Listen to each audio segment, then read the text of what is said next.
My sister used my credit card without permission to spend $5,000 on a party with her friends. I said I would report IT to the police. Then my father said, "Don't bully her. It's just a small whim of my sweet daughter." I burst out laughing because they didn't know anything. My name is Christy. I really hate my parents. What I particularly despise is how they always care about how they appear to others.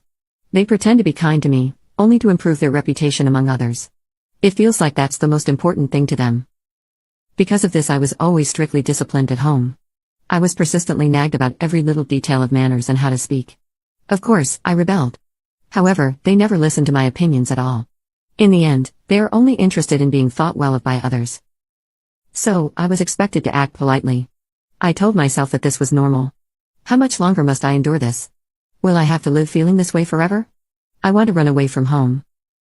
As a child, I was constantly trapped by such feelings, but surprisingly, a turning point came early. When I was in elementary school, a sister named Nikki was born. Nikki was cuter than me, and naturally my parents' attention turned to her. Then all of their love started to be poured into Nikki. Because of this, I was naturally able to distance myself from my parents. Maybe this would make things a bit easier. That's what I thought, but in reality, my parents' obsession didn't disappear. I realized this when I was in my third year of high school. It became clear from my parents' reaction when I talked about wanting to get a job. Actually, ever since I was a child, all I had thought about was leaving home. I thought getting a job would be the perfect opportunity to leave home. I had been looking forward to this moment for a long time. However, my father surprised me with an unexpected statement. "You are going to university." I couldn't hide my surprise at his firm tone. Since Nikki was born, my parents' attention had completely shifted to her. Because of that, I thought they would accept my decision to work smoothly. Perhaps my father was considering my future a little. "Why should I go to university?" I asked, holding a sliver of hope, but my father crushed my hopes with his reply. "You need a proper education to marry into a good family." So that was it. Finally, it became clear that their behavior had been for this reason all along. They intended to use my marriage to make their own lives easier. "I want to work and be independent," I argued. "Then, will you prepare the moving out money yourself?" Faced with that retort, I fell silent. Because my parents cared about others' opinions, I had received a reasonable allowance. However, I didn't have enough money saved up to move out. Moreover, my high school banned part-time jobs. I saw no way to arrange the money for moving on my own. My father knew this, and that's why he had said that.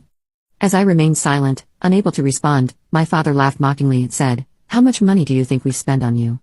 Can you repay that?" I was at a loss for words. "If you can't do that, then you're going to university." I couldn't argue against that. However, looking at it from another angle, it meant I could attend university for free. Even if my parents desired marriage talks or matchmaking, they couldn't unilaterally proceed without considering my feelings. Thinking this, I concluded that perhaps I should study at university and then leave home once I got a job. So I decided to follow my father's suggestion and go to college. I enrolled in a local university, but as my attendance was solely to obtain an education, naturally, living on my own was not allowed. My father wasn't interested in what I would study at the university. "You don't have to pay tuition, but you need to contribute to the household expenses. I'll allow you to work part-time. Just starting university," that's what my father told me. How much for living expenses? Maybe $500.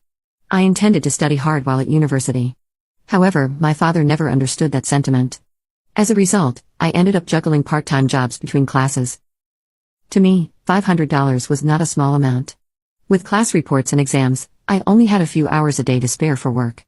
Somehow, I managed to earn just enough money, but I can't waste this opportunity. I sacrificed sleep to focus on university and work. My efforts paid off, and I was able to graduate from university. I even secured a job offer from a real estate company. I can finally leave home.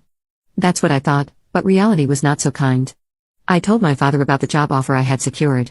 "You can take the job, but I won't allow you to live alone," he declared. "Why not? What if you end up with some strange man if you live alone?" "I'll be fine. No matter what you say, do not move out until you get married." "Why not?" "Then, can you repay the entire tuition for the university? If you can repay it, I'll allow you to live alone." "How can I possibly pay that? I gave all the money I made from part-time jobs to you. Then living alone is impossible."